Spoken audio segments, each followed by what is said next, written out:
The inhuman condition.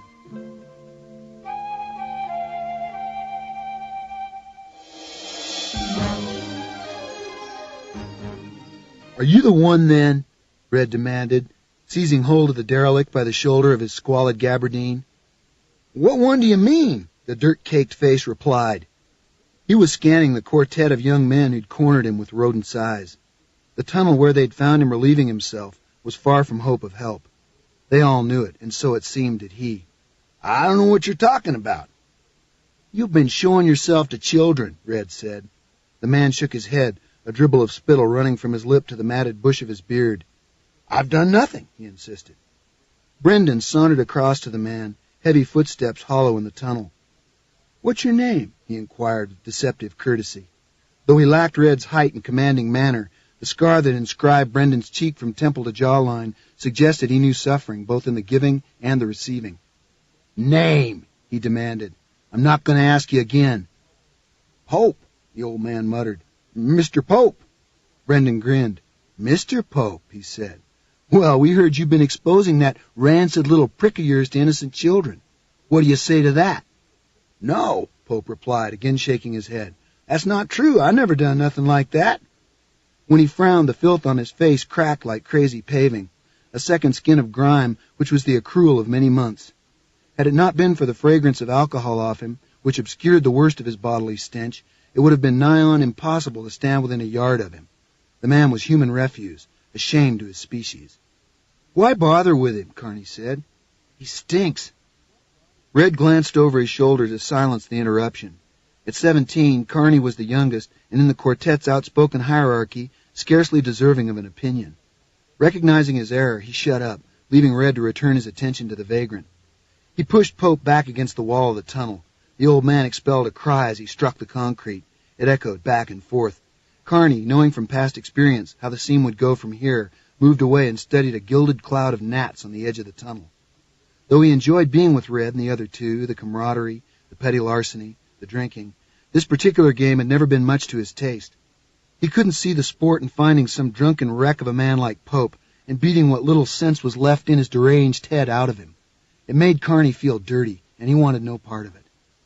Red pulled Pope off the wall and spat a stream of abuse into the man's face, then, when he failed to get an adequate response, threw him back against the tunnel a second time, more forcibly than the first, following through by taking the breathless man by both lapels and shaking him until he rattled. Pope threw a panicky glance up and down the track. A railway had once run along this route through Highgate and Finsbury Park. The track was long gone, however, and the site was public parkland, popular with early morning joggers and late evening lovers. Now, in the middle of a clammy afternoon, the track was deserted in both directions. "Hey," said Catso, "don't break his bottles." "Right," said Brendan, "we should dig out the drink before we break his head." At the mention of being robbed of his liquor, Pope began to struggle, but his thrashing only served to enrage his captor. Red was in a dirty mood. The day, like most days this Indian summer, had been sticky and dull, only the dog end of a wasted season to endure, nothing to do, no money to spend. Some entertainment had been called for, and it had fallen to Red as lion and Pope as Christian to supply it. "You'll get hurt if you struggle," Red advised the man. "We only want to see what you got in your pockets." "None of your business," Pope retorted, and for a moment he spoke as a man who had once been used to being obeyed. The outburst made Carney turn from the gnats and gaze at Pope's emaciated face. Nameless degeneracies had drained it of dignity or valor, but something remained there, glimmering beneath the dirt. What had the man been, Carney wondered? A banker, perhaps? A judge, now lost to the law forever? Catso had now stepped into the fray to search Pope's clothes, while Red held his prisoner against the tunnel wall by the throat. Pope fought off Catso's unwelcome attentions as best he could, his arms flailing like windmills, his eyes getting progressively wilder. "Don't fight," Carney willed him. "It'll be worse for you if you do." But the old man seemed to be on the verge of panic. He was letting out small grunts of protest that were more animal than human. "Somebody hold his arms," Catso said, ducking beneath Pope's attack. Brendan grabbed hold of Pope's wrists and wrenched the man's arms up above his head to facilitate an easier search. Even now, with any hope of release dashed, Pope continued to squirm. He managed to land a solid kick to Red's left shin, for which he received a blow in return. Blood broke from his nose and ran down into his mouth. There was more color where that came from, Carney knew. He'd seen pictures of plenty of spilled people, bright, gleaming coils of guts, yellow fat and purple lungs.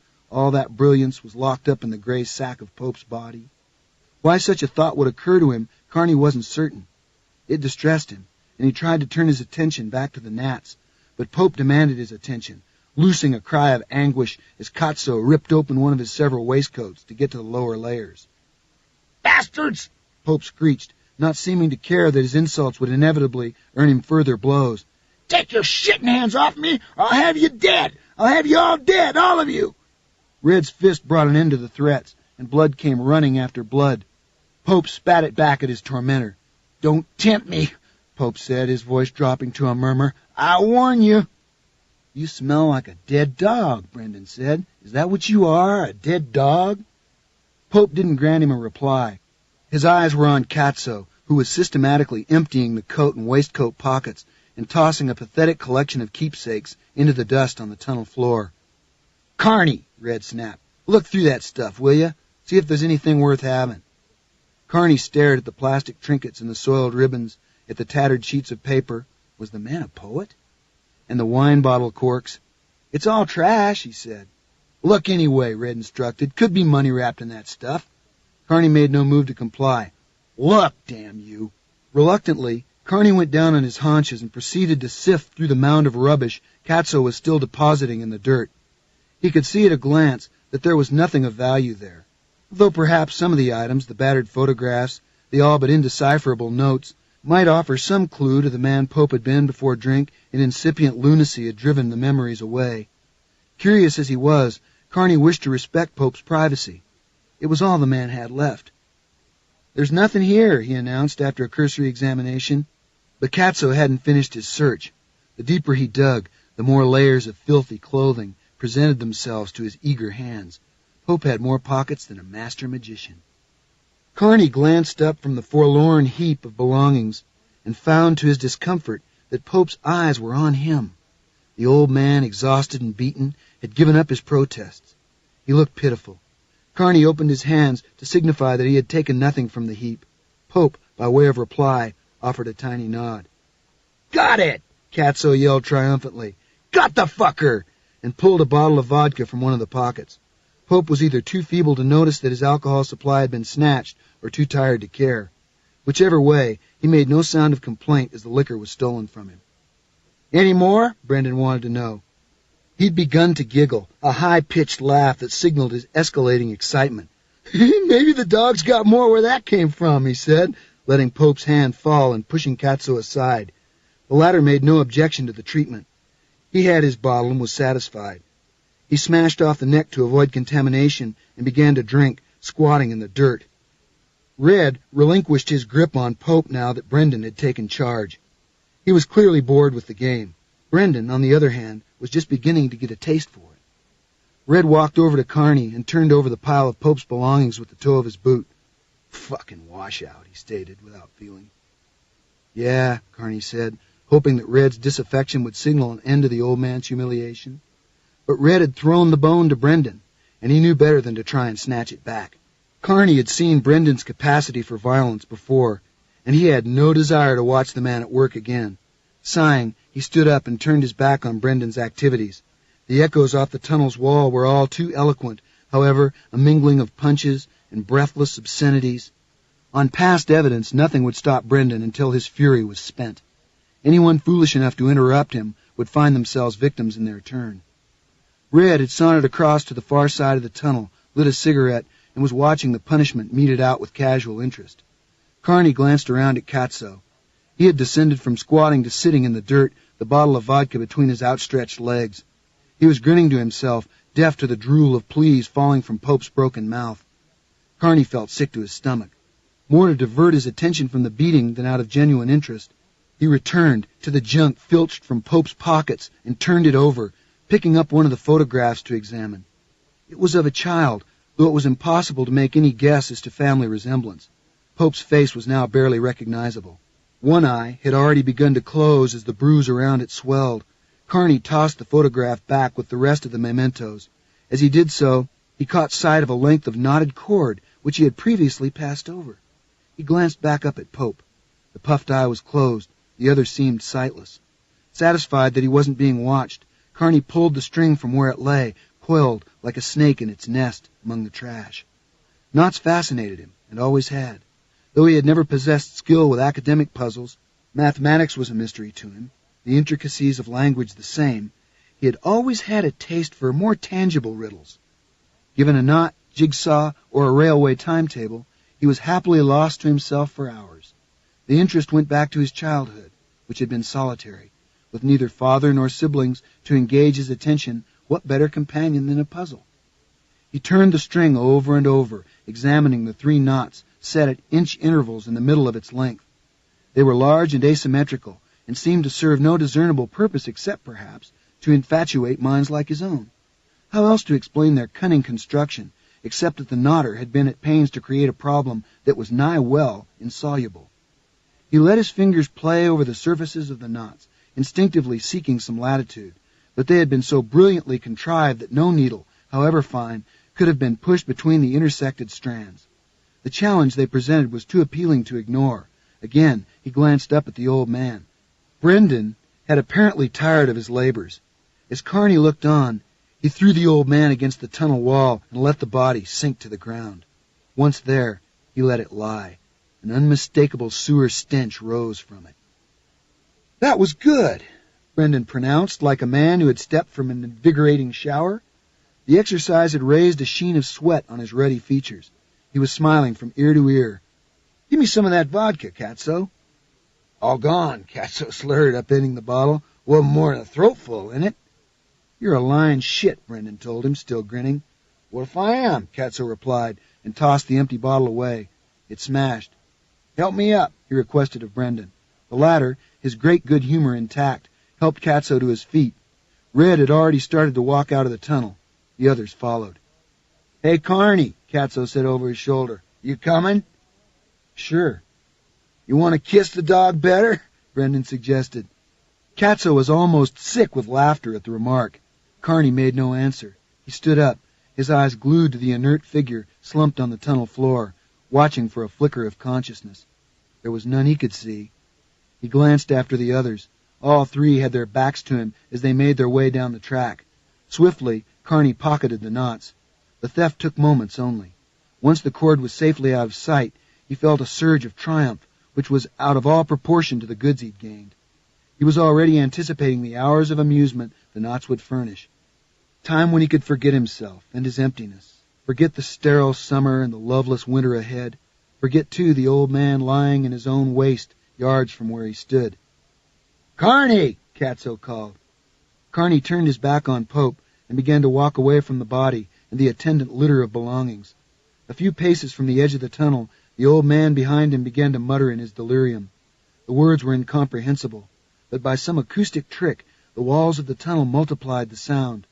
Pope's voice was thrown back and forth and back again, filling the tunnel with whispers.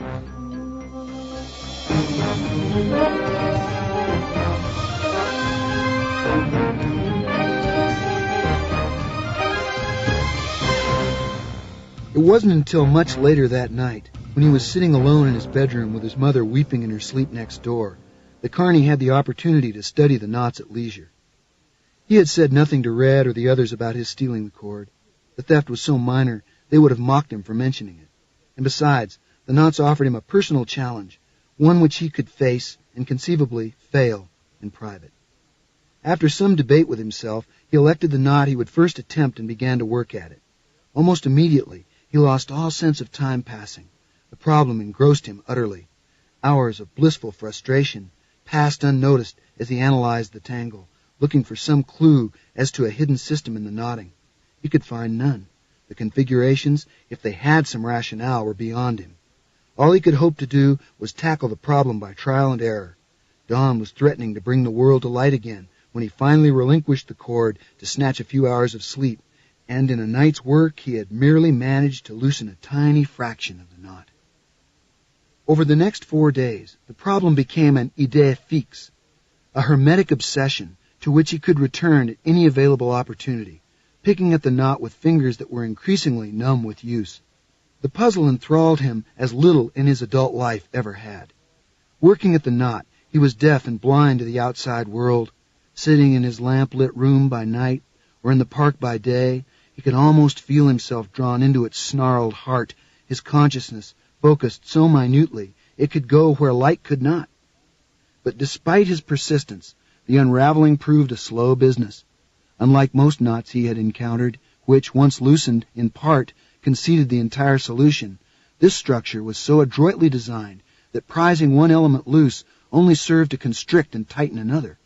The trick, he began to grasp, was to work on all sides of the knot at an equal rate, loosening one part a fraction, then moving around to loosen another to an equal degree, and so on. This systematic rotation, though tedious, gradually showed results. He saw nothing of Red, Brendan, or Katso in this time. Their silence suggested that they mourned his absence as little as he mourned theirs. He was surprised, therefore, when Katso turned up looking for him on Friday evening. He had come with a proposal. He and Brendan had found a house ripe for robbery and wanted Carney as lookout man. He had fulfilled that role twice in the past. Both had been small breaking and entering jobs like this, but on the first occasion had netted a number of saleable items of jewelry, and on the second, several £100 in cash. This time, however, the job was to be done without Red's involvement.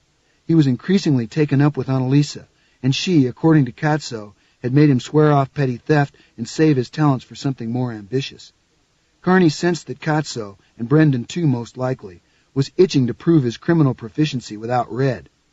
The house they had chosen was an easy target, so Katso claimed, and Carney would be a damn fool to let a chance of such easy pickings pass by. He nodded along with Katso's enthusiasm, his mind on other pickings. When Katso finally finished his spiel, Carney agreed to the job, not for the money, but because saying yes would get him back to the knot soonest. Much later that evening, at Katso's suggestion, they met to look at the site of the proposed job. The location certainly suggested an easy take. Carney had often walked over the bridge that carried Hornsey Lake across the Archway Road, but had never noticed the steep footpath, part steps, part track, that ran from the side of the bridge down to the road below. Its entrance was narrow and easily overlooked, and its meandering length was lit by only one lamp, which light was obscured by trees growing in the gardens that backed onto the pathway. It was these gardens, their back fences easily scaled or wrenched down, that offered such perfect access to the houses. A thief, using the secluded footpath, might come and go with impunity, unseen by travelers on either the road above or that below. All the setup required was a lookout on the pathway to warn of the occasional pedestrian who might use the footpath. This would be Carney's duty.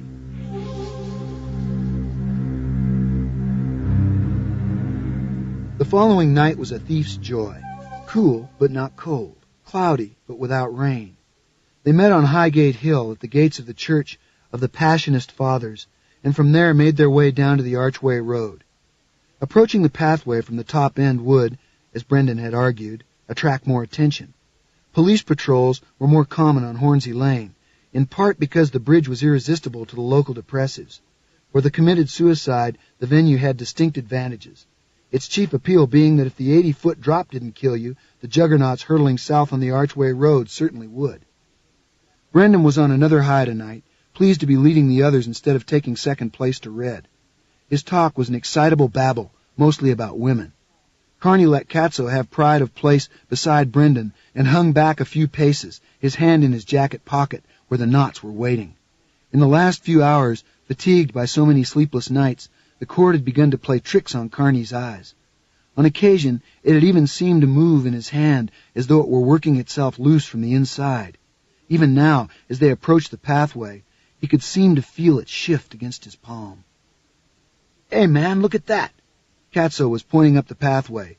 Its full length was in darkness. "Someone killed the lamp." "Keep your voice down," Brendan told him, and led the way up the path. It was not in total darkness. A vestige of illumination was thrown up from the Archway Road. But filtered as it was through a dense mass of shrubbery, the path was still virtually benighted. Carney could scarcely see his hands in front of his face, but the darkness would presumably dissuade all but the most sure-footed of pedestrians from using the path. When they climbed a little more than halfway up, Brendan brought the tiny party to a halt. "This is the house," he announced. Are you sure? Katso said. I counted the gardens. This is the one. The fence that bounded the bottom of the garden was in an advanced state of disrepair. It took only a brief manhandling from Brendan, the sound masked by the roar of a late-night juggernaut on the tarmac below, to afford them easy access.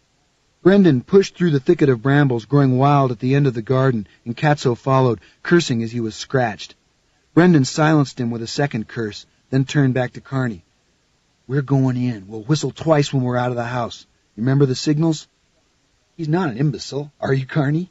He'll be all right. Now are we going in or not? Brendan said no more. The two figures navigated the brambles and made their way up into the garden proper. Once on the lawn and out of the shadows of the trees, they were visible as gray shapes against the house.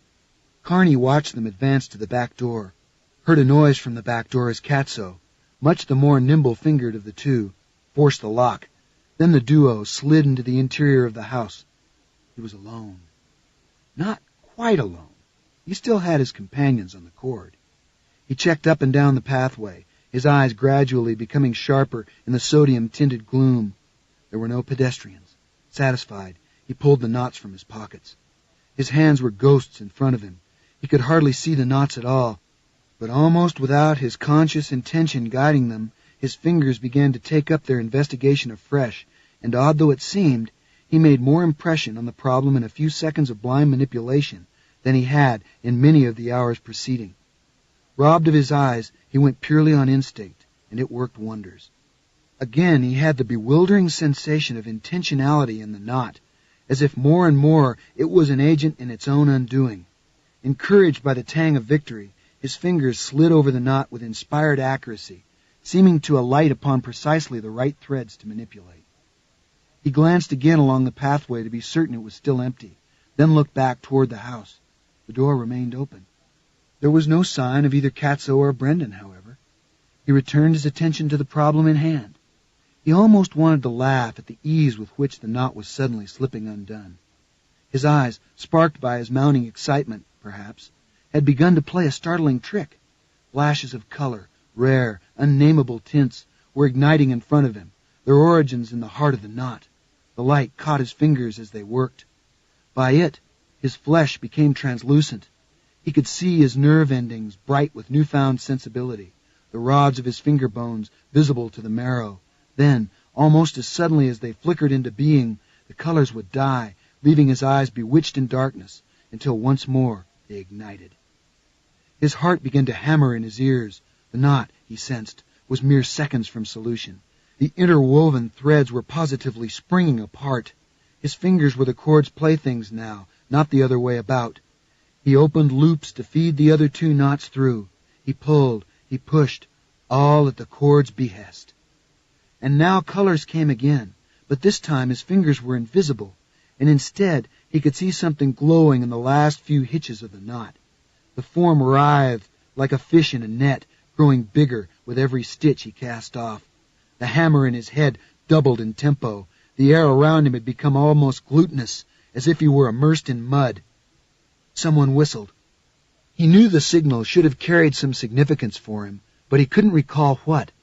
There were too many distractions, the thickening air, his pounding head, the knot untying itself in his helpless hand, while the figure at its center, sinuous, glittering, raged and swelled. The whistle came again. This time its urgency shook him from his trance. He looked up. Brendan was already crossing the garden with Katso trailing a few yards behind. Carney had a moment only to register the appearance before the knot initiated the final phase of its resolution.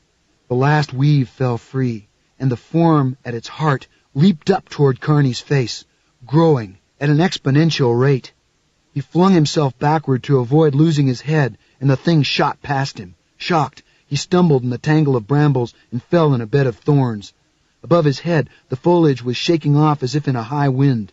Leaves and small twigs showered down around him. He stared up into the branches to try and catch sight of the shape, but it was already out of sight. "Why didn't you answer me, you fucking idiot?" Brendan demanded. "We thought you'd split on us." Carney had barely registered Brendan's breathless arrival. He was still searching the canopy of the trees above his head. The reek of cold mud filled his nostrils. "You better move yourself," Brendan said, climbing through the broken fence and out onto the pathway. Carney struggled to get to his feet, but the barbs of the brambles slowed his attempt, catching in his hair and clothes. "Shit!" he heard Brendan breathe from the far side of the fence. "Police! On the bridge!" Katso had reached the bottom of the garden. "What are you doing down there?" he asked Carney. Carney raised his hand. "Help me," he said. Katso grabbed him by the wrist, but even as he did so, Brendan hissed, "Police! Move it!" And Katso relinquished his aid and ducked out through the fence to follow Brendan down to the archway road. It took Carney a few dizzied seconds only to realize that the cord, with its 2 remaining knots, had gone from his hand. He hadn't dropped it, he was certain of that. More likely, it had deliberately deserted him, and his only opportunity had been his brief hand-to-hand contact with Katso. He reached out to grasp hold of the rotting fence and haul himself to his feet. Katso had to be warned of what the cord had done, police or no police. There was worse than the law nearby. Racing down the pathway, Katso was not even aware that the knots had found their surreptitious way into his hand. He was too preoccupied with the problem of escape. Brendan had already disappeared onto the archway road and was away. Katso chanced to look over his shoulder to see if the police were in pursuit. There was no sign of them, however. Even if they began to give chase now, he reasoned, they wouldn't catch him.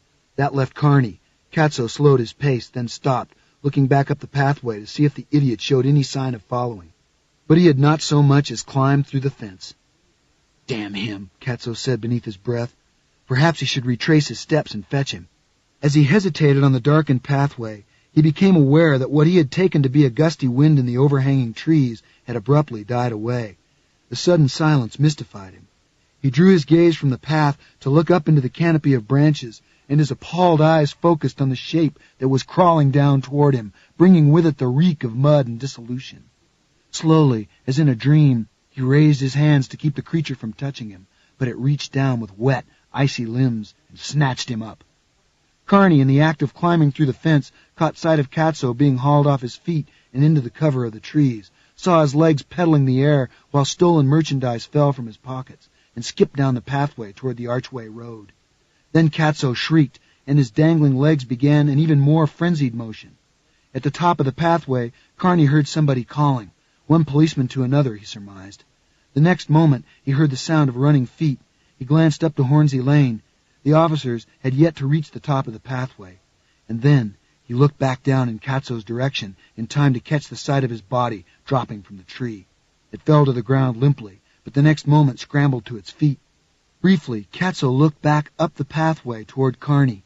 The look on his face, even in the sodium gloom, was a lunatic's look. Then he began to run. Carney, satisfied that Katso had a head start, slipped back through the fence as the 2 policemen appeared at the head of the pathway and began in pursuit of Katso. All this, the knot, the thieves, pursuit, shriek and all, had occupied a mere handful of seconds, during which Carney had not drawn breath.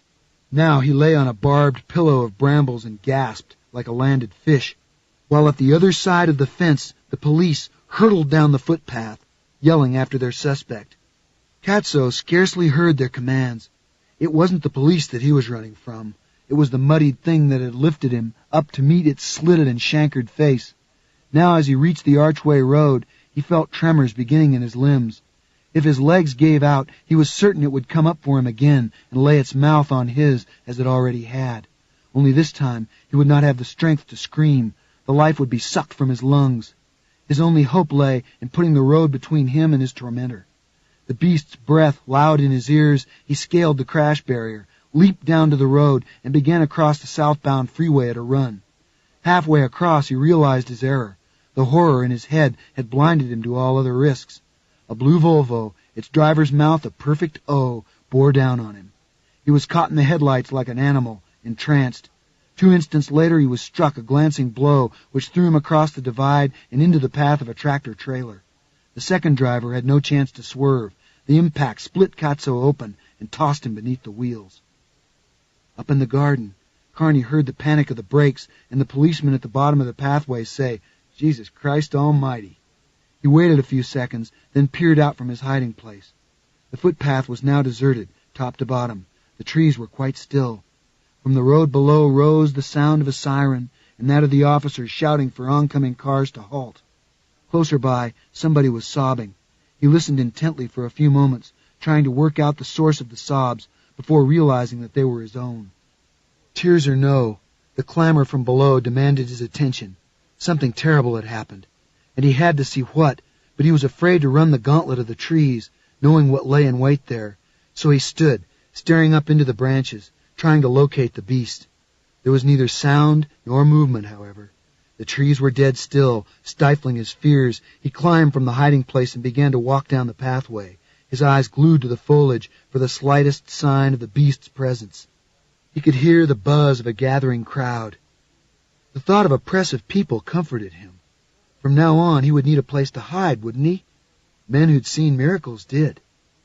He had reached the spot where Katso had been dragged up into the trees. A litter of leaves and stolen property marked it.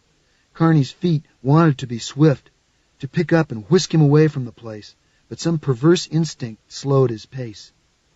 Was it that he wanted to tempt the Knott's child into showing its face? Better, perhaps, to confront it now, in all its foulness, than to live in fear from this moment on, embroidering its countenance and its capacities. But the beast kept itself hidden. If indeed it was still up there in the tree, it twitched, not a nail. Something moved beneath his foot.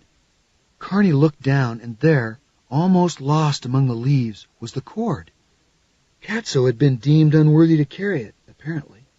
Now, with some clue to its power revealed, it made no effort to pass for natural. It squirmed on the gravel like a serpent in heat, rearing its knotted head to attract Carney's attention. He wanted to ignore its cavorting, but he couldn't. He knew that if he didn't pick up the knots, somebody else would, given time.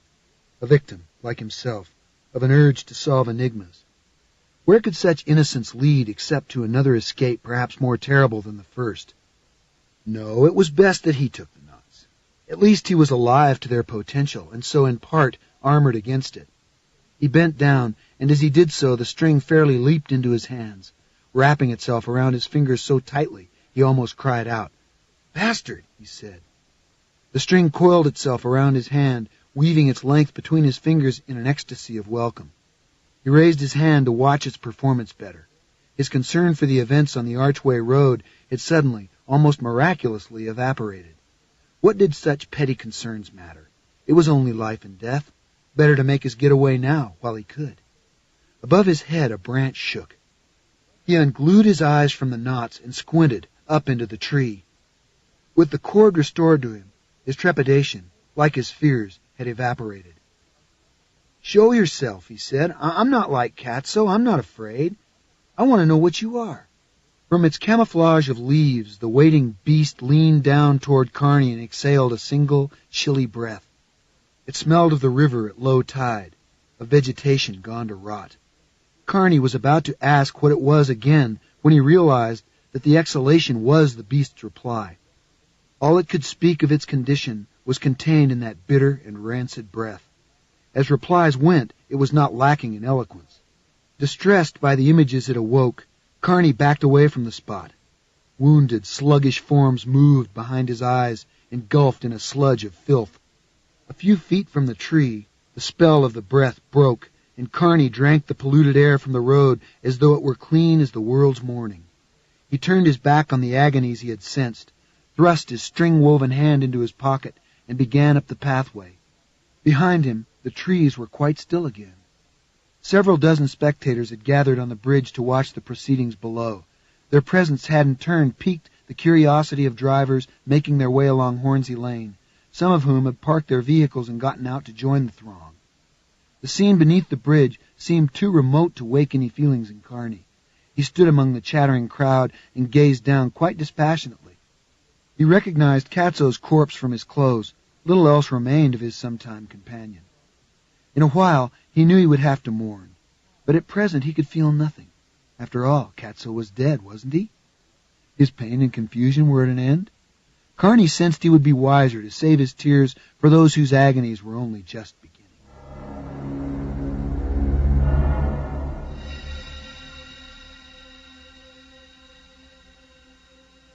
And again, the knots. At home that night, he tried to put them away, but after the events of the evening, they had taken on a fresh glamour. The knots-bound beasts. How and why, he couldn't know, nor, curiously, did he much care at the moment. All his life he had accepted that the world was rich with mysteries, a mind of his limited grasp had no hope of understanding. That was the only genuine lesson his school days had taught, that he was ignorant. This new imponderable was just another to tag onto a long list. Only one rationale really occurred to him, and that was that somehow Pope had arranged his stealing of the knots in the full knowledge that the loosened beast would revenge itself on the old man's tormentors. And it wasn't to be until Katzo's cremation, 6 days later, that Carney was to get some confirmation of that theory. In the interim, he kept his fears to himself, reasoning that the less he said about the night's events, the less harm they could do him. Talk lent the fantastic credibility. It gave weight to phenomena which he hoped, if left to themselves, would become too frail to survive. When the following day the police came to the house on a routine questioning of Katzo's friends, he claimed he knew nothing of the circumstances surrounding the death. Brendan had done the same, and there had seemingly been no witnesses to offer contrary testimony. Carney was not questioned again. Instead, he was left to his thoughts and the knots. Once he saw Brendan, he had expected recriminations. Brendan's belief was that Katzo had been running from the police when he was killed, and it had been Carney's lack of concentration that had failed to alert them to the law's proximity. But Brendan made no accusations. He had taken the burden of guilt onto himself with a willingness that almost smacked of appetite. He spoke only of his own failure, not of Carney's. The apparent arbitrariness of Katzo's demise had uncovered an unexpected tenderness in Brendan, and Carney ached to tell him the whole incredible story from beginning to end. But this was not the time, he sensed. He let Brendan spill his hurt out and kept his own mouth shut. And still, the knots. Sometimes he would wake in the middle of the night and feel the cord moving beneath his pillow. Its presence was comforting. Its eagerness was not, waking as it did, a similar eagerness in him. He wanted to touch the remaining knots and examine the puzzles they offered, but he knew that to do so was tempting capitulation, to his own fascination, to their hunger for release. When such temptation arose, he forced himself to remember the pathway and the beast in the trees, to awake again the harrowing thoughts that had come with the beast's breath. Then, by degrees, remembered distress would cancel present curiosity, and he would leave the cord where it lay, out of sight, though seldom out of mind. Dangerous as he knew the knots to be, he couldn't bring himself to burn them. As long as he possessed that modest length of cord, he was unique. To relinquish it would be to return to his hitherto nondescript condition. He was not willing to do that, even though he suspected that his daily and intimate association with the cord was systematically weakening his ability to resist its seduction. Of the thing in the tree, he saw nothing. He even began to wonder if he hadn't imagined the whole confrontation. Indeed, given time, his powers to rationalize the truth into non-existence might have won the day completely. But events subsequent to the cremation of Katzo put an end to such a convenient option. Carney had gone to the service alone, and, despite the presence of Brendan, Red, and Annalisa, he had left alone. He had little wish to speak with any of the mourners. Whatever words he might once have had to frame the events were becoming more difficult to reinvent as time passed. He hurried away from the crematorium before anyone could approach him to talk, his head bowed against the dusty wind which had brought periods of cloud and bright sunshine in swift succession throughout the day. As he walked, he dug in his pocket for a pack of cigarettes. The cord, waiting there as ever, welcomed his fingers in its usual ingratiating manner. He disentangled it and took out the cigarettes, but the wind was too snappy for matches to stay alight, and his hands seemed unable to perform the simple task of masking the flame. He wandered on a little way until he found an alley and stepped into it to light up. Pope was there, waiting for him. "Did you send flowers?" the derelict asked. Carney's instinct was to turn and run, but the sunlit road was no more than yards away. He was in no danger here, and an exchange with the old man might prove informative. "No flowers?" Pope said. "No flowers," Carney returned. "What are you doing here?" "Same as you," Pope replied. "Came to see the boy burn." He grinned. The expression on that wretched, grimy face was repulsive to a fault. Pope was still the bag of bones that he'd been in the tunnel 2 weeks previously, but now an air of threat hung about him. Carney was grateful to have the sun at his back. "And you to see you," Pope said. Carney chose to make no reply. He struck a match and lit his cigarette. "You've got something that belongs to me," Pope said. Kearney volunteered no guilt. I want my knots back, boy, before you do some real damage. I don't know what you're talking about, Kearney replied. His gaze concentrated, unwillingly, on Pope's face, drawn into its intricacies. The alleyway, with its piled refuse, twitched. A cloud had apparently drifted over the sun, for Kearney's vision, but for the figure of Pope, darkened subtly. It was stupid, boy, to try and steal from me. Not that I wasn't easy prey. That was my error, and it won't happen again. I get lonely sometimes, you see. I'm sure you understand. When I'm lonely, I take to drinking. Though mere seconds had apparently passed since Kearney had lit his cigarette, it had burned down to the filter without his taking a single pull on it. He dropped it, vaguely aware that time, as well as space, was being pulled out of true in the tiny passage. It wasn't me, he muttered, a child's defense in the face of any and every accusation. Yes, it was, Pope replied with incontestable authority. Let's not waste breath with fabrication. You stole from me, and your colleague has paid the price. You can't undo the harm you've done, but you can prevent further harm if you return to me what's mine. Now. Kearney's hand had strayed into his pocket without his quite realizing it. He wanted to get out of this trap before it snapped on him. Giving Pope what was, after all, rightfully his was surely the easiest way to do it. His fingers hesitated, however. Why? Because the Methuselah's eyes were so implacable, perhaps? Because returning the knots into Pope's hands gave him total control over the weapon that had, in effect, killed Katso? But more, even now with sanity at risk, Kearney was loath to give back the only fragment of mystery that had ever come his way. Pope, sensing his disinclination, pressed his cajoling into a higher gear. Don't be afraid of me, he said. I won't do you any harm unless you push me to it. I would much prefer that we concluded this matter peacefully. More violence, another death even, would only attract attention. Is this a killer I'm looking at? Kearney thought, so unkempt, so ridiculously feeble, and yet sound contradicted sight. The seed of command Kearney had once heard in Pope's voice was now in full flower. You want money? Pope asked. Is that it? Would your pride be best appeased if I offered you something for your troubles? Kearney looked incredulously at Pope's shabbiness. Oh, the old man said, I may not look like a moneyed man, but appearances can be deceptive. In fact, that's the rule, not the exception. Take yourself, for instance. You don't look like a dead man, but take it from me. You are as good as dead, boy. I promise you death if you continue to defy me. The speech, so measured, so scrupulous, startled Kearney, coming as it did from Pope's lips. 2 weeks ago they had caught Pope in his cups, confused and vulnerable. But now, sober, the man spoke like a potentate, a lunatic king. Perhaps going among the hoi polloi as a pauper. King? No, more like a priest. Something in the nature of his authority, in name even, suggested a man whose power had never been rooted in mere politics. Once more, he said, I request you to give me what's mine. He took a step toward Kearney. The alleyway was a narrow tunnel, pressing down on their heads. If there was sky above them, Pope had blinded it. Give me the knots, he said. His voice was softly reassuring. The darkness had closed in completely. All Kearney could see was the man's mouth, his uneven teeth, his gray tongue. Give them to me, thief, or suffer the consequences.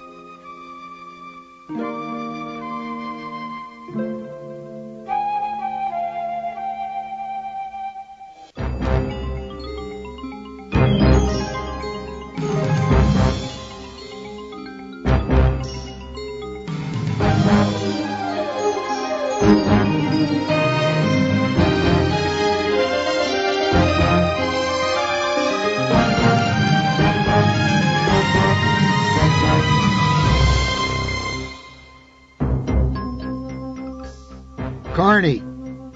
Red's voice came from another world. It was just a few paces away. The voice, sunlight, wind.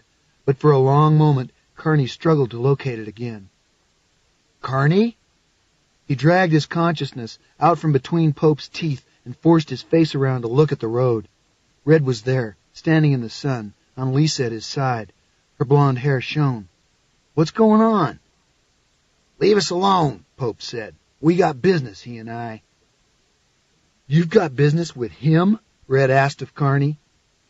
Before Carney could reply, Pope said, Tell him, Carney, you want to speak to me alone. Red threw a glance over Carney's shoulder toward the old man. You want to tell me what's going on? He said. Carney's tongue was laboring to find a response, but failing. The sunlight was so far away, every time a cloud shadow passed across the street, he feared the light would be extinguished permanently. His lips worked silently to express his fear. You all right? Red asked.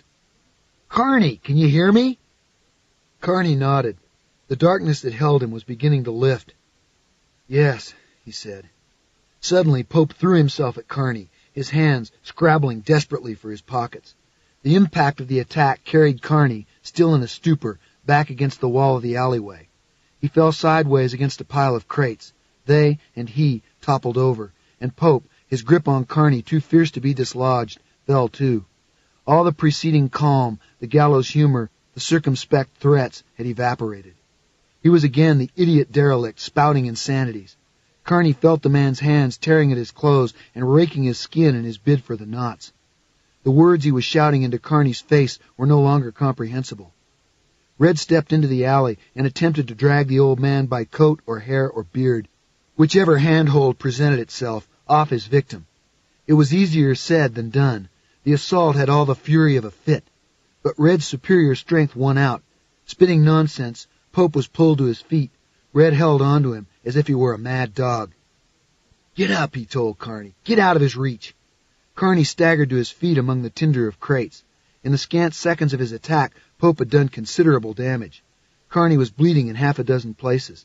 His clothes had been savaged, his shirt ripped beyond repair. Tentatively, he put his hand to his raked face. The scratches were raised like ritual scars. Red pushed Pope against the wall. The derelict was still apoplectic, eyes wild. A stream of invective, a jumble of English and gibberish, was flung in Red's face. Without pausing in his tirade, Pope made another attempt to attack Carney, but this time Red's handhold prevented the claws from making contact. Red hauled Pope out of the alley and into the road. Your lip's bleeding, Annalisa said, looking at Carney with plain disgust. Carney could taste the blood, salty and hot. He put the back of his hand to his mouth. It came away scarlet. Good thing we came after you, she said. Yeah, he returned, not looking at the woman. He was ashamed of the showing he'd made in the face of the vagrant, and knew she must be laughing at his inability to defend himself. Her family were villains to a man, her father a folk hero among thieves. Red came back in from the street. Pope had gone. What was that all about? He demanded to know, taking a comb from his jacket and rearranging his hair. Nothing, Carney replied. Don't give me shit, Red said. He claims you stole something from him. Is that right? Carney glanced across at Annalisa. But for her presence, he might have been willing to tell Red everything, there and then. She returned his glance and seemed to read his thoughts. Shrugging, she moved out of earshot, kicking through the demolished crates as she went. He's got it in for all of us, Red, Carney said. What are you talking about? Carney looked down at his bloody hand. Even with Annalisa out of the way, the words to explain what he suspected were slow in coming. Katso, he began. What about him? He was running, Red. Annalisa expelled an irritated sigh. This was taking longer than she had temper for. Red, she said, we'll be late. Wait a minute, Red told her sharply, and turned his attention back to Carney. What do you mean about Katso? The old man's not what he seems. He's not a vagrant. Oh, well, what is he? A note of sarcasm had crept back into Red's voice, for Annalisa's benefit, no doubt. The girl had tired of discretion and had wandered back to join Red. What is he, Carney? Carney shook his head.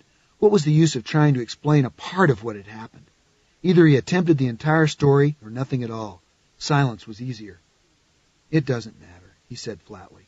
Red gave him a puzzled look, then, when there was no clarification forthcoming, said, If you've got something to tell me about Katso, Carney, I'd like to hear it.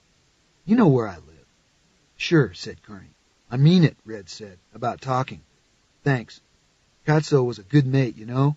Bit of a piss artist, but we've all had our moments, eh? He shouldn't have died, Carney. It was wrong. Red! She's calling you. Annalisa had wandered out into the street.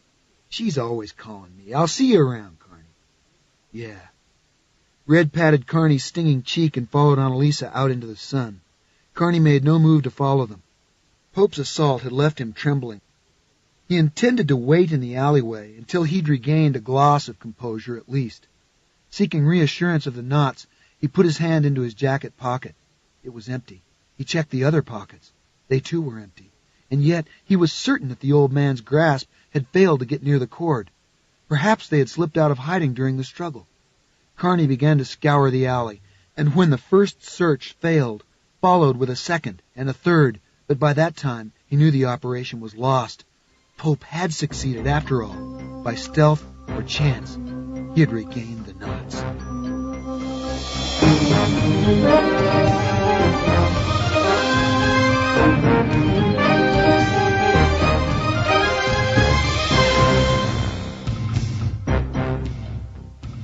With startling clarity, Kearney remembered standing on Suicide's Leap, looking down onto the archway road, Katso's body sprawled below at the center of the network of lights and vehicles. He had felt so removed from the tragedy, viewing it all with the involvement of a passing bird. Now, suddenly, he was shot from the sky. He was on the ground, waiting hopelessly for the terrors to come. He tasted blood from his split lip and wondered, wishing the thought would vanish even as it formed. If Katso had died immediately, or if he too had tasted blood as he'd lain there on the tarmac, looking up at the people on the bridge who had yet to learn how close death was. He returned home via the most populated route he could plan.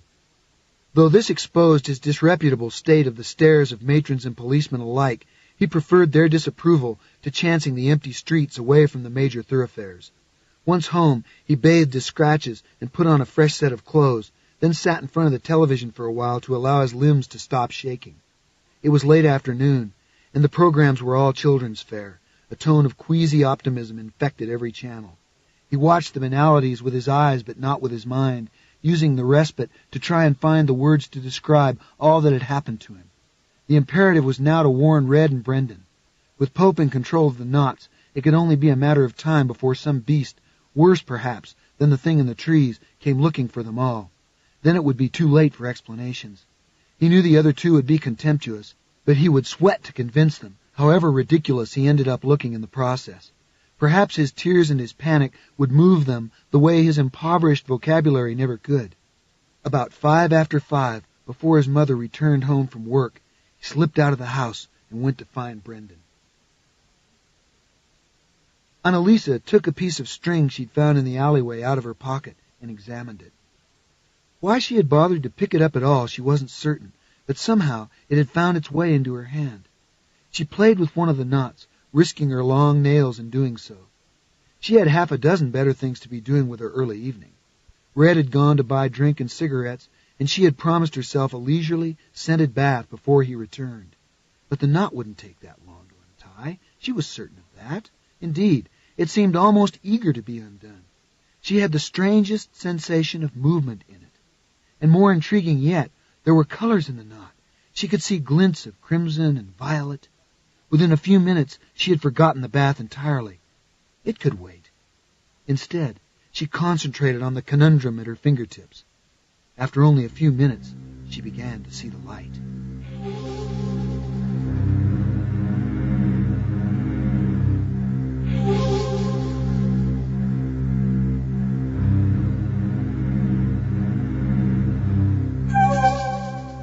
Kearney told Brendan the story as best he could. Once he had taken the plunge and begun it from the beginning, he discovered it had its own momentum, which carried him through to the present tense with relatively little hesitation. He finished, saying, "I know it sounds wild, but it's all true." Brendan didn't believe a word. That much was apparent in his blank stare, but there was more than disbelief on the scarred face. Kearney couldn't work out what it was until Brendan took hold of his shirt.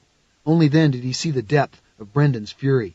"You don't think it's bad enough that Katso's dead," he seethed. "You have to come here telling me this shit." "It's the truth. And where are these fucking knots now? I told you, the old man's got them. He took them this afternoon. He's going to kill us, Bren. I know it." Brendan let Kearney go. "Tell you what I'm going to do," he said magnanimously. "I'm going to forget you told me any of this. You don't understand. I said I'm going to forget you uttered one word, all right? Then you just get the fuck out of here and take your funny stories with you." Carney didn't move. "You hear me?" Brendan shouted. Carney caught sight of a telltale fullness at the edge of Brendan's eyes. The anger was camouflage, barely adequate, for a grief he had no mechanism to prevent. In Brendan's present mood, neither fear nor argument would convince him of the truth. Carney stood up. "I'm sorry," he said. "I'll go." Brendan shook his head, face down. He did not raise it again, but left Carney to make his own way out. There was only Red now. He was the final court of appeal. The story, now told, could be told again, couldn't it? Repetition would be easy. Already, turning the words over in his head, he left Brendan to his tears. Annalisa heard Red come in through the front door, heard him call out a word, heard him call it again. The word was familiar, but it took her several seconds of fevered thought to recognize it was her own name. "Annalisa," he called again, "where are you?" "Nowhere," she thought. "I'm the invisible woman. Don't come looking for me. Please, God, just leave me alone."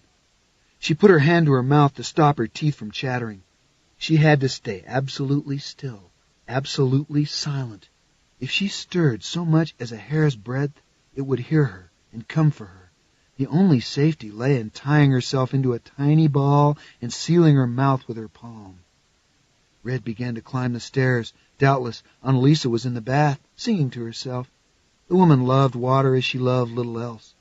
It was not uncommon for her to spend hours immersed, her breasts breaking the surface like two dream islands. 4 steps from the landing he heard a noise in the hallway below, a cough or something like it. Was she playing some game with him? He turned about and descended, moving more stealthily now. Almost at the bottom of the stairs, his gaze fell on a piece of cord which had been dropped onto one of the steps. He picked it up and briefly puzzled over the single knot in its length before the noise came again. This time, he did not pretend to himself that it was Annalisa.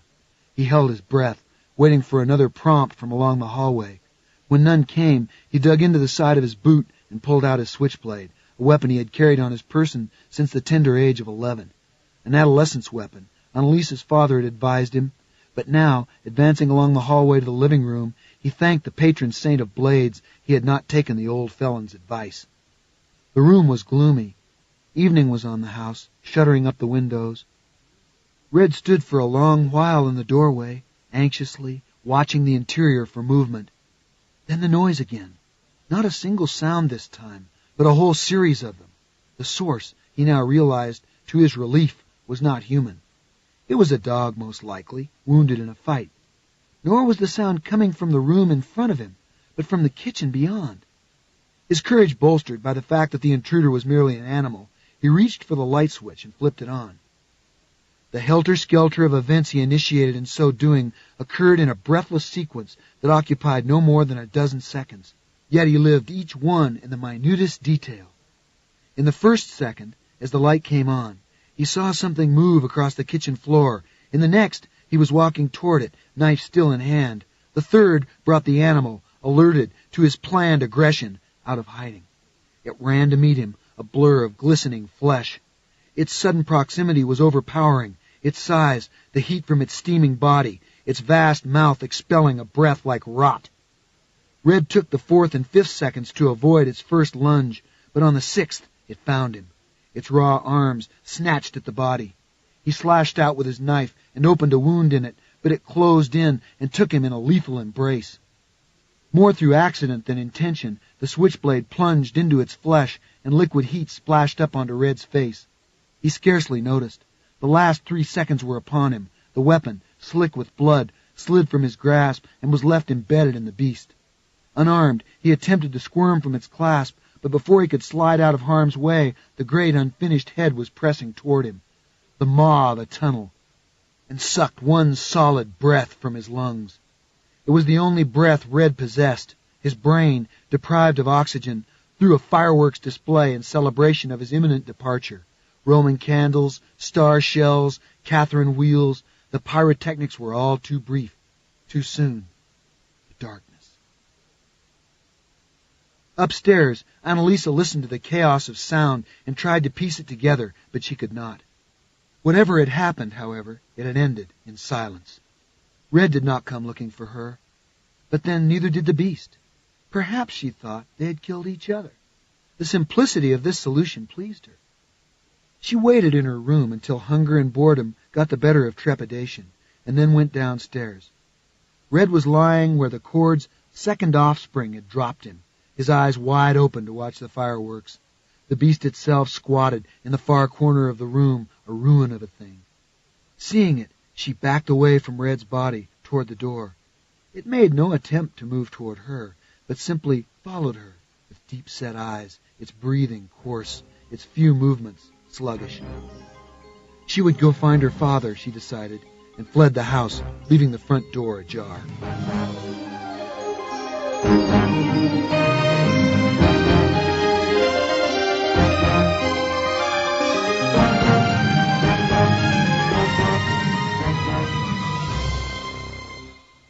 It was still ajar half an hour later when Carney arrived. Though he had fully intended to go straight to Red's home after leaving Brendan, his courage had faltered. Instead, he had wandered without conscious planning to the bridge over the Archway Road.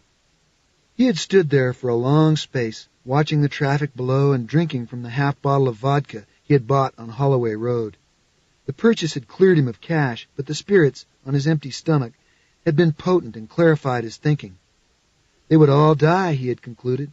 Maybe the fault was his for stealing the cord in the first place. More probably, Pope would have punished them anyway for their crimes against his person. The best they might now hope, he might hope, was a smidgen of comprehension. That would almost be enough, his spirit's slurred brain decided. Just to die a little less ignorant of mysteries than he'd been born. Red would understand. Now he stood on the step and called the man's name. There came no answering shout. The vodka in his system made him impudent, and calling for Red again, he stepped into the house. The hallway was in darkness, but a light burned in one of the far rooms, and he made his way toward it. The atmosphere in the house was sultry, like the interior of a greenhouse. It became warmer still in the living room, where Red was losing body heat to the air. Carney stared down at him long enough to register that he was holding the cord in his left hand, and that only one knot remained in it. Perhaps Pope had been here, and for some reason left the knots behind. However it had come about, their presence in Red's hand offered a chance for life. This time he swore as he approached the body, but would destroy the cord once and for all, burn it, and scatter the ashes to the four winds. He stooped to remove it from Red's grip. It sensed his nearness and slipped, blood sleek, out of the dead man's hand and up into Carney's, where it wove itself between his digits, leaving a trail behind it. Sickened, Carney stared at the final knot. The process, which had taken him so much painstaking effort to initiate, now had its own momentum. With the second knot untied, the third was virtually loosening itself. It still required a human agent, apparently. Why else did it leap so readily into his hand? But it was already close to solving its own riddle. It was imperative to destroy it quickly, before it succeeded. Only then did he become aware that he was not alone. Besides the dead, there was a living presence close by. He looked up from the cavorting knot as somebody spoke to him. The words made no sense. They were scarcely words at all, more a sequence of wounded sounds. Carney remembered the breath of the thing on the footpath and the ambiguity of the feelings it had engendered in him. Now the same ambiguity moved him again. With the rising fear came a sense that the voice of the beast spoke loss, whatever its language. A rumor of pity moved in him. "Show yourself," he said, not knowing whether it would understand or not. A few tremulous heartbeats passed, and then it emerged from the far door. The light in the living room was good, and Carney's eyesight sharp, but the beast's anatomy defied his comprehension. There was something simian in its flayed, palpitating form, but sketchy, as if it had been born prematurely. Its mouth open to speak another sound, its eyes, buried beneath the bleeding slab of a brow, were unreadable. It began to shamble out of its hiding place across the room toward him, each drooping step it took tempting his cowardice. When it reached Red's corpse, it stopped, raised one of its ragged limbs, and indicated a place in the crook of its neck. Carney saw the knife, Red's, he guessed. Was it attempting to justify the killing, he wondered? "What are you?" he asked it. The same question. It shook its heavy head back and forth. A long, low moan issued from its mouth. Then, suddenly, it raised its arm and pointed directly at Carney. In so doing, it let light fall fully on its face, and Carney could make out the eyes beneath the lowering brow, twin gems trapped in the wounded ball of its skull, their brilliance and their lucidity turned Kearney's stomach over, and still it pointed at him. "What do you want?" he asked it. "Tell me what you want." It dropped its peeled limb and made to step across the body toward Kearney, but it had no chance to make its intentions clear. A shout from the front door froze it in its lolling tracks. "Anybody in?" the inquirer wanted to know. Its face registered panic. The two human eyes rolled in their raw sockets, and it turned away, retreating toward the kitchen. The visitor, whoever he was, called again. The voice was closer. Kearney stared down at the corpse, and at his bloody hand, juggling his options, then stared across the room and through the door into the kitchen. The beast had already gone. The back door stood wide open. Behind him, Kearney heard the visitor utter some half-formed prayer at seeing Red's remains. He hesitated in the shadows. Was this covert escape wise? Did it not do more to incriminate him than staying and trying to find a way to the truth? The knot, still moving in his hand, finally decided him. Its destruction had to be his priority. In the living room, the visitor was dialing the emergency services. Using his panicked monologue as cover, Kearney crept the remaining yards to the back door and fled.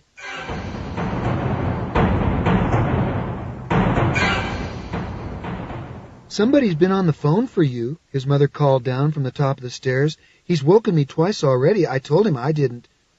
I'm sorry, Mom. Who was it?" "Wouldn't say. I told him not to call back. You tell him if he calls again, I don't want people ringing up at this time of the night. Some people have to get up for work in the morning." "Yes, Mom." His mother disappeared from the landing and returned to her solitary bed. The door closed. Kearney stood trembling in the hallway below, his hand clenched around the knot in his pocket. It was still moving, turning itself over and over against the confines of his palm, seeking more space, however small, in which to loosen itself. But he was giving it no latitude. He rummaged for the vodka he'd bought earlier in the evening, manipulated the top off the bottle single-handed, and drank. As he took a second, galling mouthful, the telephone rang. He put down the bottle and picked up the receiver. "Hello?" The caller was in a phone booth. The tone sounded. Money was deposited, and a voice said, "Kearney?" "Yes?" "For Christ's sake, he's going to kill me." "Who is this?" "Brendan." The voice was not like Brendan's at all. Too shrill, too fearful. "He'll kill me if you don't come." "Pope? Is it Pope?" "He's out of his mind. You've got to come to the wrecking yard at the top of the hill. Give him—" The line went dead. Kearney put the receiver down. In his hand, the cord was performing acrobatics. He opened his hand. In the dim light from the landing, the remaining knot shimmered. At its heart, as at the heart of the other two knots, glints of color promised themselves. He closed his fist again, picked up the vodka bottle, and went back out. The wrecking yard had once boasted a large and perpetually irate Doberman pinscher, but the dog had developed a tumor since the previous spring and savaged its owner. It had subsequently been destroyed and no replacement bought. The corrugated iron wall was consequently easy to breach. Kearney climbed over and down onto the cinder and gravel-strewn ground on the other side. A floodlight at the front gate threw illumination onto the collection of vehicles, both domestic and commercial, which was assembled in the yard. Most were beyond salvation, rusted trucks and tankers, a bus which had apparently hit a low bridge at speed, a rogues gallery of cars, lined up or piled upon each other, every one an accident casualty. Beginning at the gate, Kearney began a systematic search of the yard, trying as best he could to keep his footsteps light, but he could find no sign of Pope or his prisoner at the northwest end of the yard. Knot in hand, he began to advance down the enclosure, the reassuring light at the gate dwindling with every step he took. A few paces on, he caught sight of flames between two of the vehicles. He stood still and tried to interpret the intricate display of shadow and firelight. Behind him, he heard movement and turned, anticipating with every heartbeat a cry, a blow. None came. He scoured the yard at his back, the image of the yellow flame dancing on his retina, but whatever had moved was now still again. "Brendan," he whispered, looking back toward the fire. In a slab of shadow in front of him, a figure moved, and Brendan stumbled out and fell to his knees in the cinders a few feet from where Kearney stood. Even in the deceptive light, Kearney could see that Brendan was the worse for punishment. His shirt was smeared with stains too dark to be anything but blood. His face was contorted with present pain or the anticipation of it. When Kearney walked toward him, he shied away like a beaten animal. "It's me, it's Kearney." Brendan raised his bruised head. "Make him stop." "It'll be all right. Make him stop, please." Brendan's hand went up to his neck. A collar of rope encircled his throat.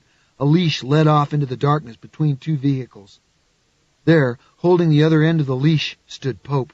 His eyes glimmered in the shadows, although they had no source to glean their light from. "You were wise to come," Pope said. "I would have killed him." "Let him go," Kearney said. Pope shook his head. "First the knot." He stepped out of hiding. Somehow Kearney had expected him to have slewed off his guise as a derelict and show his true face, whatever that might be, but he had not. He was dressed in the same shabby garb as he had always worn, but his control of the situation was incontestable. He gave a short tug on the rope and Brendan collapsed, choking, to the ground, hands tugging vainly at the noose closing about his throat. "Stop it," Kearney said. "I've got the knot, damn you. Don't kill him."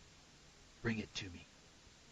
Even as Kearney took a step toward the old man, something cried out in the labyrinth of the yard. Kearney recognized the sound. So did Pope. It was unmistakably the voice of the flayed beast that had killed Red, and it was close by. Pope's besmirched face blazed with fresh urgency. "Quickly," he said, "or I kill him." He had drawn a gutting knife from his coat. Pulling on the leash, he coaxed Brendan close. The complaint of the beast rose in pitch. "The knot," Pope said. "To me." He stepped toward Brendan and put the blade to the prisoner's close-cropped head. "Don't," said Kearney. "Just take the knot." But before he could draw another breath, something moved at the corner of his eye, and his wrist was snatched in a scalding grip. Pope let out a shout of anger, and Kearney turned to see the scarlet beast at his side, meeting his gaze with a haunted stare. Kearney wrestled to loose its hold, but it shook its ravaged head. "Kill it!" Pope yelled. "Kill it!" The beast glanced across at Pope, and for the first time Kearney saw an unequivocal look in its pale eyes, naked loathing. Then Brendan issued a sharp cry, and Kearney looked his way in time to see the gutting knife slide into his cheek. Pope withdrew the blade and let Brendan's corpse pitch forward. Before it had struck the ground, he was crossing toward Kearney, murderous intention in every stride. The beast, fear in its throat, released Kearney's arm in time for him to sidestep Pope's first thrust. Beast and man divided and ran. Kearney's heels slithered in loose cinders, and for an instant he felt Pope's shadow on him, but slid from the path of the second cut with millimeters to spare. "You can't get out," he heard Pope's boast as he ran. The old man was so confident of his trap, he wasn't even giving chase. "You're on my territory, boy. There's no way out." Kearney ducked into a hiding place between two vehicles and started to weave his way back toward the gate, but somehow he'd lost all sense of orientation. One parade of rusted hulks led to another, so similar as to be indistinguishable. Wherever the maze led him, there seemed to be no way out. He could no longer see the lamp at the gate or Pope's fire at the end of the yard. It was all one hunting ground, and he the prey, and everywhere this diagonal path led him, Pope's voice followed, close as his heartbeat. "Give up the knot, boy," it said. "Give it up, and I won't feed you your eyes." Kearney was terrified, but so, he sensed, was Pope. The cord was not an assassination tool, as Kearney had always believed. Whatever its rhyme or reason, the old man did not have mastery of it. In that fact lay what slim chance of survival remained. The time had come to untie the final knot, untie it, and take the consequences. Could they be any worse than death at Pope's hands? Kearney found an adequate refuge alongside a burned-out truck, slid down into a squatting position, and opened his fist. Even in the darkness, he could feel the knot working to decipher itself. He aided it as best he could. Again Pope spoke. "Don't do it, boy," he said, pretending humanity. "I know what you're thinking, and believe me, it will be the end of you." Kearney's hands seemed to have sprouted thumbs, no longer the equal of the problem. His mind was a gallery of death portraits.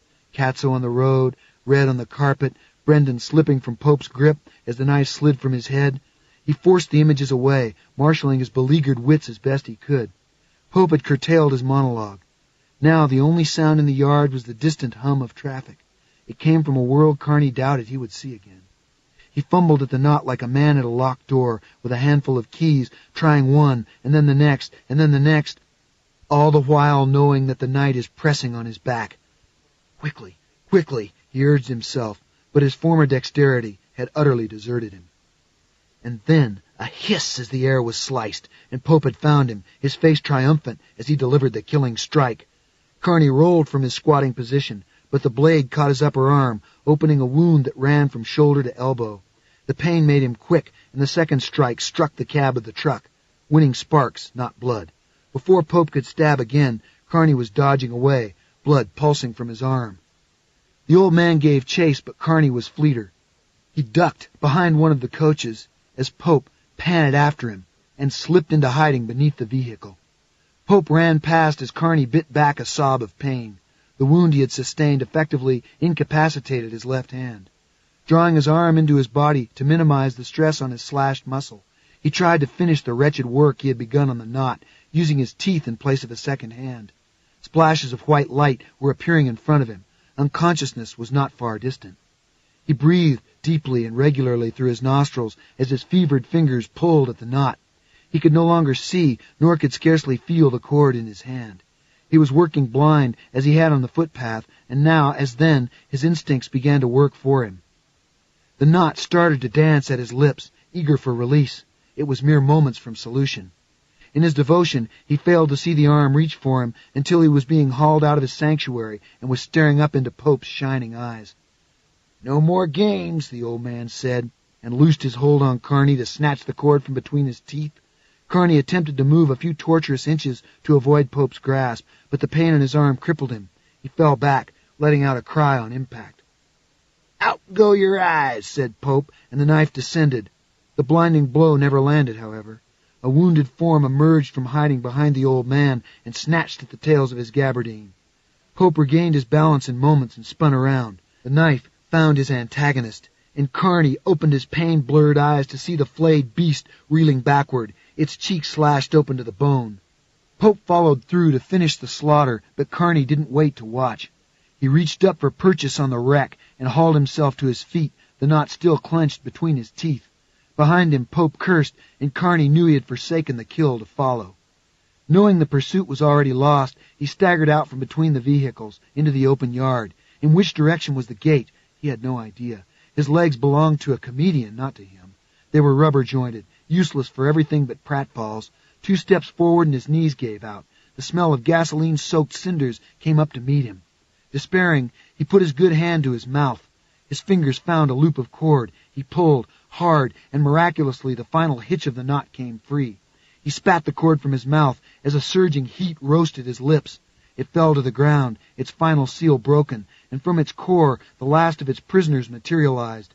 It appeared on the cinders like a sickly infant, its limbs vestigial, its bald head vastly too big for its withered body, the flesh of which was pale to the point of translucence. It flapped its palsied arms in a vain attempt to right itself as Pope stepped toward it, eager to slit its defenseless throat. Whatever Kearney had hoped from the third knot, it hadn't been this scrag of life. It revolted him. And then it spoke. Its voice was no mewling infant's, but that of a grown man, albeit spoken from a babe's mouth. "To me," it called. "Quickly!" As Pope reached down to murder the child, the air of the yard filled with the stench of mud, and the shadows disgorged a spiny, low-bellied thing which slid across the ground toward him. Pope stepped back as the creature, as unfinished in its reptilian way as its simian brother, closed on the strange infant.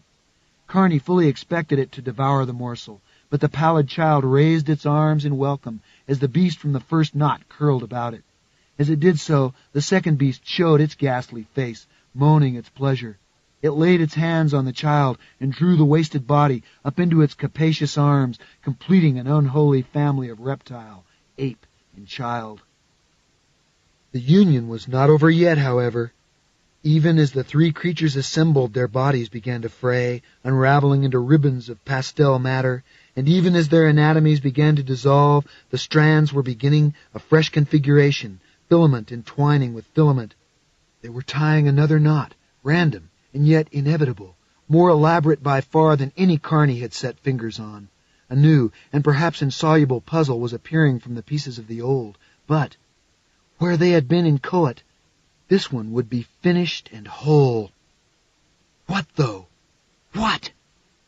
As the skein of nerves and muscle moved toward its final condition, Pope took his moment. He rushed forward, his face wild in the luster of the union, and thrust his gutting knife into the heart of the knot. But the attack was mistimed.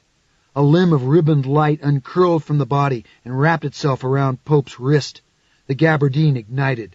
Pope's flesh began to burn. He screeched and dropped the weapon.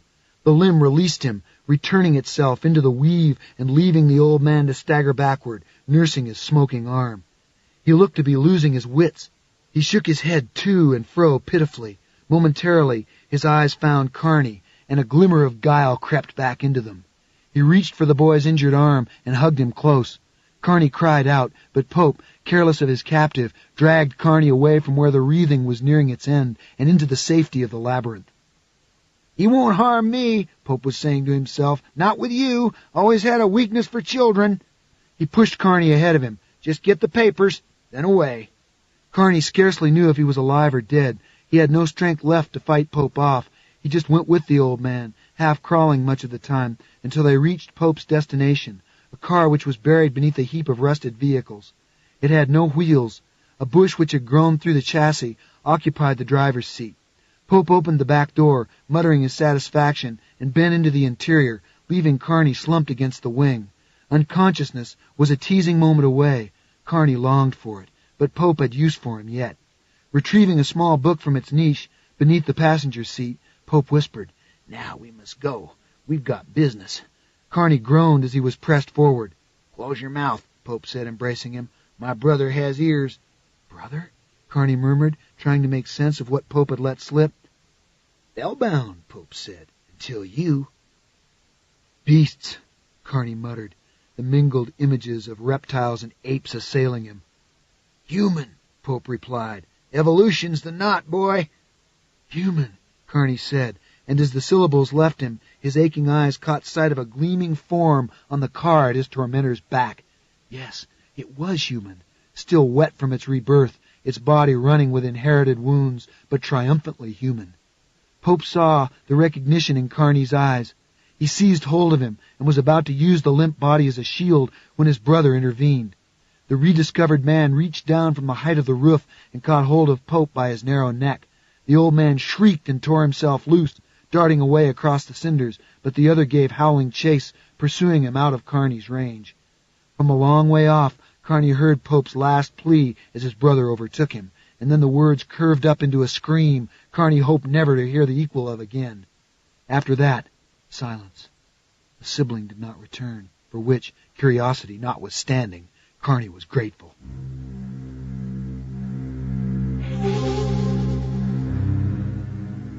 When several minutes later he mustered sufficient energy to make his way out of the yard, the light burned at the gate again, a beacon to the perplexed. He found Pope lying face down in the gravel. Even if he had possessed the strength, which he did not, a small fortune could not have persuaded Carney to turn the body over. Enough to see how the dead man's hands had dug into the ground in his torment, and how the bright coils of innards, once so neatly looped in his abdomen, spilled out from beneath him. The book Pope had been at such pains to retrieve lay at his side. Carney stooped, head spinning, to pick it up. It was, he felt, small recompense for the night of terrors he had endured. The near future would bring questions he could never hope to answer, accusations he had pitifully little defense against. But by the light of the gate-side lamp, he found the stained pages more rewarding than he'd anticipated. Here, copied out in a meticulous hand and accompanied by elaborate diagrams, were the theorems of Pope's forgotten science, the designs of knots for the securing of love and the winning of status, hitches to divide souls and bind them, for the making of fortunes and children, for the world's ruin. After a brief perusal, he scaled the gate and clambered over onto the street. It was, at such an hour, deserted. A few lights burned in the housing project opposite, rooms where the sick waited out the hours until morning.